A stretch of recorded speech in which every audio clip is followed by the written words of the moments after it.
Hey Aquarius, I'm Eleanor and welcome to your second week of February pick a card reading. Thank you to all my new subscribers, and if you would also like to keep up with the story as it unfolds, hit that subscribe button. If anytime during the reading you hear something that resonates with you or feel like it's going to be helpful or it's of service to you on your path, hit that like button. This week we're going to be unpacking your monthly energy of 10 of Swords, which is being totally done with something, and being at the end of that path, you're going to be starting a new path, and that is where you have to make a choice of new path, and this is your weekly energy this week. These two cards came out in readings that are linked below, as well as how to get a personal reading with me. I'm using the Maori Oracle and Linestrider Tarot. I have stack 1, stack 2, and stack 3. They're time stamped below, so you can skip ahead right to your reading. Let's get going. Aquarius, stack 1. You have the reverse 4 of Cups, the Hermit, and Hiru.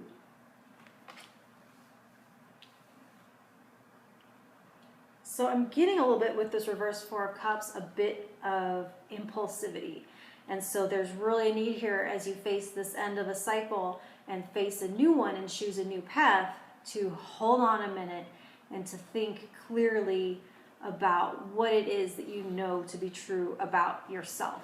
This Hermit is going to be all about your self-knowledge and what you know in your core is true for you, and to not move forward with a false sense of confidence, and to be honest with yourself about confidence and strengths, and to not be confident, but to have a deep understanding of the way that there's a danger for the ego to destroy your goal. And so to take a very honest stock and inventory of what you know about you, your personal history, your past, your patterns, your triggers, and get all of that very straight and very clear so you choose the right path, and not to just pop off on the one that you feel like you totally is your first instinct, because there's a warning here of taking off with a false sense of confidence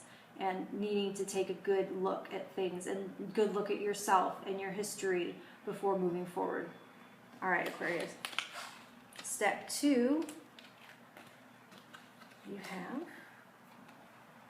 the 2 of Wands, which goes right along here with this choice.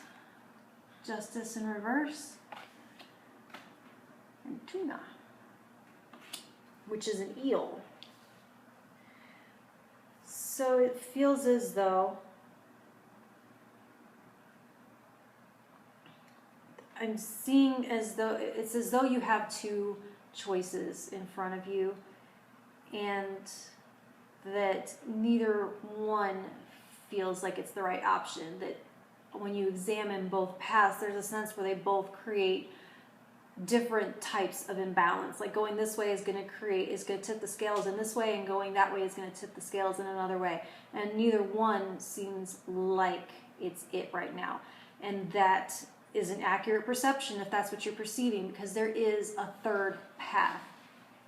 And so as this eel energy, you are going to have to find that alternate route, and to be fluid, and to be not rigid in this either or black and white thinking, that those two paths do both lead to imbalance in one form or another, and that you are going to have to not move forward until you find that third option, that middle path, that just right one. And it's not going to be obvious. These are the two that stick out, this right or this left, go this way or that way.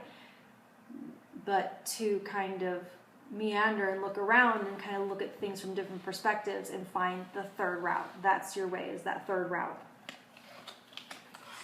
All right, stack 3, you have the Star, the Lovers in reverse, and Tikauka. Tikauka. It's like a cabbage tree.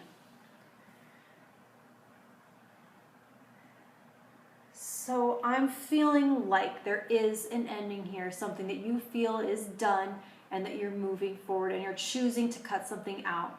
And it feels a little as though, so not choosing to cut something out, choosing to move towards something else. There's something else that's inspiring you, a new wish that you want, a new direction that you want to set your compass towards.